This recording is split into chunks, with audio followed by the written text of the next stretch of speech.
As always guys, we've got loads of talking points to go through in today's video. Let's jump into it.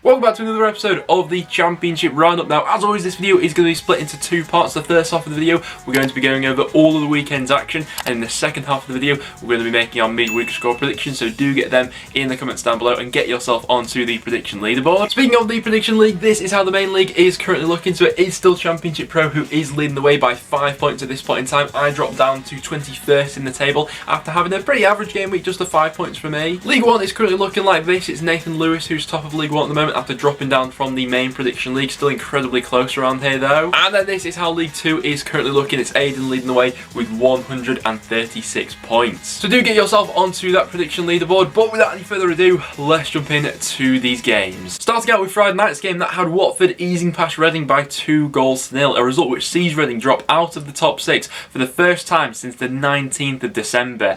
And looking at their fixtures still to come, with Bournemouth having a game in hand over them and with Barnsley still churning out the results, it's going to be a real test for them here on in to get themselves back into the top 6. But yeah, no doubt the star of the show for Watford was Saw. He was absolutely fantastic. The first goal brilliantly placed well into the top corner, and then the second one just an absolute smash. And Saw's been a really interesting player so far this season, because initially I was expecting him to just be like absolutely phenomenal and completely rip up the league, but initially I was a little bit underwhelmed, to be honest with you. And I did mention this in a video a couple of months ago. You know, we were sort of comparing him to Emi Buendia, and you know, Buendia has been head and shoulders above him, but since Isco has come in, I certainly think that we've seen Saw playing at a different level compared to how we were seeing him at the start of the season. You know, he's getting into those forward areas a lot more. He's looked a lot more lethal in front of goal, and in these sort of matches, he's just absolutely uncontainable. You know, his form as of recently has been absolutely fantastic. So yeah, big win for Watford there. And despite Brentford and Swansea also winning this weekend, Watford is still in a very comfortable position going into these final few matches. Next up then to Saturday's early kickoff, we had Swansea 3, Millwall 0, and this was an absolutely huge win for Swansea here, because had they lost another game, I seriously think we'd be starting to have the conversation of, are Swansea even going to be finishing in the top 6 this season, because their form had tailed off to such a degree where God knows when the rot was going to stop. But yeah, not just the result, but a performance like this was absolutely needed. The first goal from Andre Ayew, brilliantly taken, sort of a trademark goal from him, cuts inside onto his left and just bends it around the keeper, lovely stuff. And then the 2 goals from Jamal Lowe were both brilliantly taken. You know, the first one was really nice. I loved the second one though, the little spin on the ball and then to fire it into the top corner. All three of the front three I thought did well though. You know, Routledge in that position I thought was really good this time round. And what you'll see by the match stats to the side of me was the clear difference from Swansea in this game to previous matches. They were having more shots on goal, much more control of the midfield, which I think has been a real problem for them in recent matches. And listen, for Millwall, these sort of things happen. You know, they had a couple of spells where they could have got back into it. You know, start of the second half they had a bit of a go. Cooper went very close, but ultimately it didn't happen for them, and Swansea just took over. So yeah, statement there from Swansea. They need to really carry on like this from now until the end of the season. We saw Barnsley picking up a massive 3 points this weekend as they got past Borough by 2-0, considering that Reading lost as well. A big weekend for Barnsley, all things considered, and probably thoroughly deserving of this 3 points really, looking into the game itself. Now, Middlesbrough had a couple of half chances here and there when they went forward, but each of Barnsley's goals coming in the second half, and once again, we're going to be talking about Marcus Bettinelli when it comes to Middlesbrough. The first goal comes from Alex Moat, directly from a corner. I mean, any goalkeeper that's getting beaten in that sort of situation, I know it was a really crowded 6-yard box, but even so, keeper's got to be doing better in that sort of situation. And even looking into the second goal, don't know if I'm being too harsh with this one, but it's Colton Morris who has the initial shot, which potentially I think a top Championship goalkeeper probably holds that initial shot. Bettinelli instead sort of parries it. The ball then gets recycled and put back into the box, where Daryl Dike is there to finish it off. And you know, once again, we're picking out Daryl Dike for Barnsley being a terrific player. But yeah, Bettinelli being a little bit weak for each of those goals there. But like I say, all things considered, I think the Barnsley were deserving of this one, and they're slowly starting to cement that top 6 place now. Next up then to Birmingham beating Stoke by 2-0, and I think that Lee Bowyer deserves so much praise for just how quickly he's been able to turn the ship around at Birmingham. They now find themselves in a position where they're 9 points above the relegation zone, and considering where Birmingham were as a team, how they were playing in their form under Karanka when Bowyer took over to where they are now, it's absolutely night and day. So yeah, he deserves absolutely loads of credit for this one, as does Lucas Djukovic, who I thought was absolutely fantastic. You know, he was a player who under Karanka, especially at the start of the season, didn't seem like he particularly fit in at the club, but playing more now towards his strengths. I mean, the first goal was a great example of what he can do. Hang a ball up in the air, and there's no one better in the Championship that you want to be getting on the end of those sorts of balls. You know, over the years with Birmingham, how many of those type of goals has he actually scored for them? Hangs himself up and gets his hand to it. Fantastic goal. Second one, maybe Adam Davis in net for Stoke could do a little bit better. The initial shot can only be parried into the path of Djukovic, but he's in the right position to make it 2 for Birmingham. For Stoke, on the other hand, I mean, listen, they don't particularly have much to play for from here on in. I think a few teams will be wanting to play Stoke at the moment, with them not having particularly much to play for, but yeah, massive win there for Birmingham. Next up then we had Bournemouth 4, Coventry 1. This game got off to an absolutely bonkers start. Bournemouth taking the lead within just 25 seconds. Dan Juma linking up with David Brooks for this first goal. Then Coventry get back into it just 2 minutes later. It's Matty James with a wonderful free kick, but from that point onwards, I mean, Bournemouth were in the mood this time round, and they just had too much for this Coventry side. And with the way that Bournemouth are playing at the moment, that's one of the reasons why at this point in time I struggle to see Reading getting back into the top 6, to be honest with you. Danjuma was at the centre of absolutely everything brilliant that Bournemouth were doing moving forward in this one. He got another goal later on, another assist as well. He now actually has 11 goal contributions in his last 9 matches. I think that since getting himself really back up to full fitness, obviously he had that injury in the middle of the season, he's really showing like shades of a Ben Rama or someone like that. I think those two players have got quite a lot of similarities about them. The way they each just ease past defenders like it's absolutely nothing. He's got bags of pace about him, loads of technical ability as well, and was just another wonderful watch for this one. And obviously Bournemouth get that 4th goal later on into the match. Now, in terms of Coventry, they now find themselves in that perilous position of being 21st in the table, obviously still with Rotherham having a fair few games in hand on them, but Coventry's next game up in midweek is against Rotherham, and that is going to be absolutely make or break for Coventry there. After that, to Ashton Gate, we have Bristol City 0, Nottingham Forest 0. Now, I mean, from a Bristol City point of view, at least it's not another consecutive loss at home, but even so, the lack of any sort of goal threat was a real telling issue throughout the afternoon. Bristol City once again actually had the lowest XG of any Championship club this weekend, which is a stat I think we brought on when we're talking about Bristol City quite a few times throughout the season so far. I mean, you can see by the match stats beside me who had the majority of the limelight going forward for this one.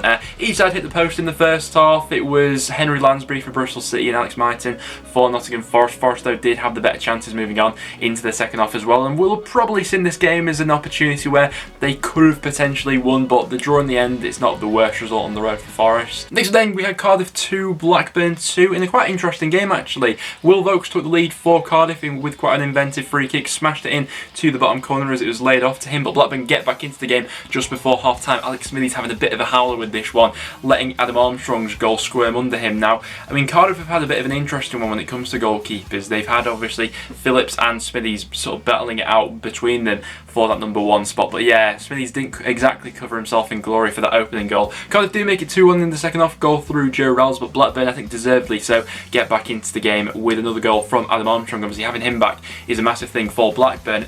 In terms of the individual performance on the day, I thought that Blackburn were the better side for this one, and like I say, deservedly got back into the game. However, still looking at the sort of overarching picture for Blackburn, it's still only 1 win in 15 now for them. So yeah, these sort of performances need to be a lot more regular between now and the end of the season. And next up then, we had Norwich beating Derby by 1-0. Now, in some ways, this was, you know, the roles reversal from the previous fixture earlier on in this season when it was Derby who won it from a set piece after Norwich had quite a lot of pressure moving forward. Well, Kieran Dowell opened the scoring after 21 minutes. It was a brilliantly taken free kick. Even if David Marshall did move, there was absolutely no chance he was getting to this one right in the top corner. I think it was, you know, sort of poetic how Kieran Dowell would score after not particularly having the best time of his career when he was out on loan at Derby. But he did have a previous warning shot that hit the side netting before that. But moving on into the second half, Derby had a fair share of chances to get back into this one. Hanley was quite big with a couple of the times that Derby were coming forward, and Tim Krul as well. You know, he made some massive saves for Derby in this one. Still has the best save percentage of any goalkeeper in the Championship. But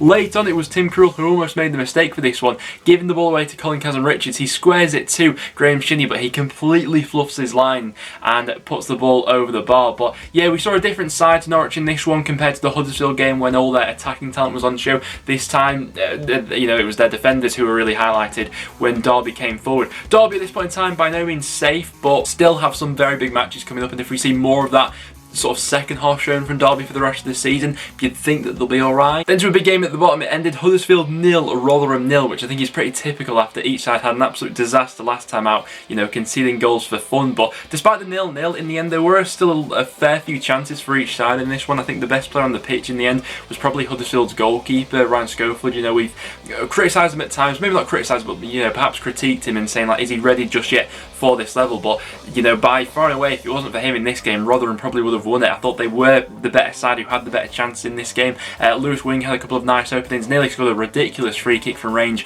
We all know what he can do from those sort of areas. But yeah, could those sort of missed chances in this game here come back to haunt Rotherham at the end of the season? I don't know. I still think it's going to go incredibly close between Rotherham and whoever is going to be that next side above them.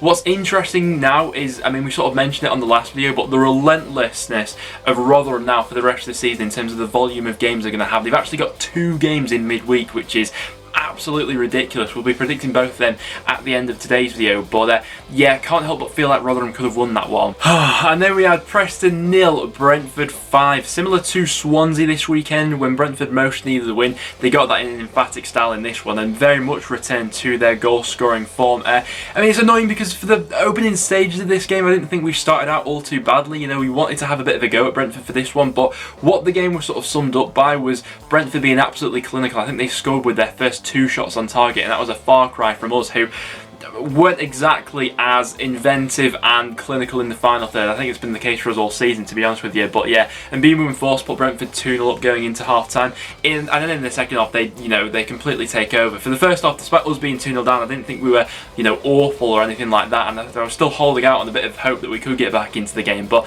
second half was one-way traffic with Brentford going forward.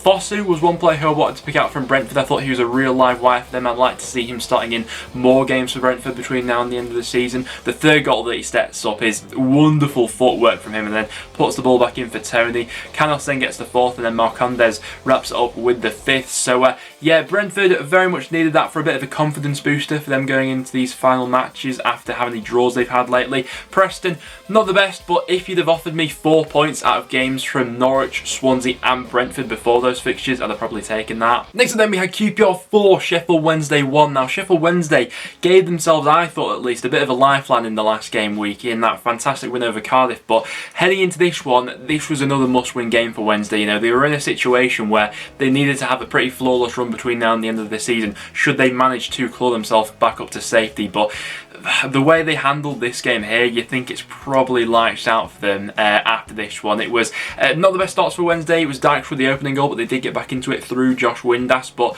the chances Wednesday gave away defensively, a side like QPR was always going to punish them. I mean, the second goal was really poor from Wildsmith in net. You know, needs to do a lot better with that one from Johansson. But the more I see from this QPR side, especially at home, the more I think that if they manage to keep this group of players together heading into next season, so if they sign up all the loan deals on permanent deals heading into next season, the more I think that maybe they could do something. You know, they play some lovely football at times, and although there is still this sort of air of inconsistency about them, I think that's always going to be the case with teams in mid-table towards the end of the season when there's not all too much to play for. But when QPR are properly on song, they're a brilliant team to watch. Willock, especially, another player who I wanted to pick out, looked really lively for this one. And yeah, from Wednesday's position from here on in, I don't think many people see them coming back from there. And I think the same could probably be said for Wycombe as well. They got themselves into a situation where their form had picked up towards the end of the season, and I mean, from here on in needed to have a pretty flawless run, and things started out quite well for Wycombe actually. They took the lead from the penalty spot, but in their second half it probably was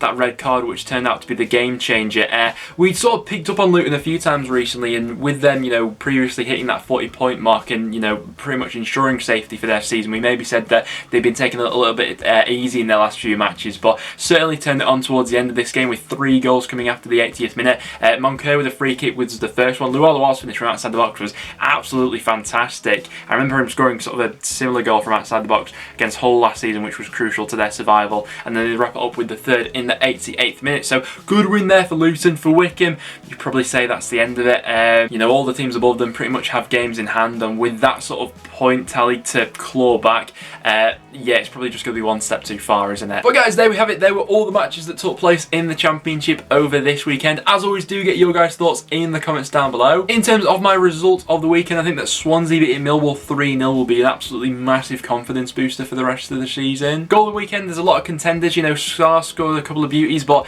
I love a goal straight from a corner. So Alex Moat, you get that one for me. But now without any further ado, let's hop into our midweek score predictions. So going into our midweek Championship predictions, we have 4 games to predict, 2 of which are Rotherham matches. Like we mentioned previously, it's going to be a mad midweek for them, with them having a game on both Tuesday and Thursday. But let's go through these in order, starting out with Huddersfield up against Brentford. You have the feeling that with how each side is currently going, and with Bournemouth trending up and Huddersfield trending down, this could be a bit of a repeat of their early fixture earlier on in the season. For a score prediction, I'm going to go 3-1 Bournemouth in that game. I just think they'll have too much firepower going forward, unless Schofield has another wonderful game in that one for Huddersfield. Sheff Wednesday up against Swansea. Swansea, you feel like, might have got their momentum back with that win at the weekend, and with Sheff Wednesday losing in the way they did, I'm going to go 2-0 Swansea in that game. Then to the first of the Rotherham matches. Now, each of the games that Rotherham have are both at home, which I don't know is a good thing for them. They've actually got currently the worst home record in the Championship, picking up just 15 points all season. That is the lowest return of any Championship club. With the way that QPR are at the moment, it's sort of depending on what team shows up for this one, but if they played anything like they did at the weekend, I think that QPR probably get through this one. I'm going to go 2-1 QPR, although maybe Rotherham could turn up, but it'll be interesting to see how Paul Warne actually manages the squad over these fixtures, because I mean, they got 1 day's recovery for their next match, which is then up against Coventry, and really a crunch game in each side seasons. I can't help but feel like maybe that one will be a little bit of a cagey one. You know, neither side can really afford to lose this one. You know, if Rotherham lose it, Coventry gain so much ground on them, and if Coventry lose it, they really are then in a perilous position. So for a score prediction in that one, I'm going to go for a 1-1 draw, but maybe Rotherham will be a little bit fatigued for it. I don't know. It's hard to make that prediction without knowing the outcome of the Rotherham QPR game, if that makes sense. But yeah, I'll go for a 1-1 in that game, which is taking place on Thursday. But as you can see to the side of me, guys, those are my midweek Championship score predictions, so do get yours in the comments down below. And apart from that, guys, that will now wrap it up for today's video. So as always, thank you so much for watching. If you did go in to enjoy, make sure to leave a like, check out the Patreon, link to that is down below. But apart from that, thanks for watching, guys, and I'll see you all in the next one.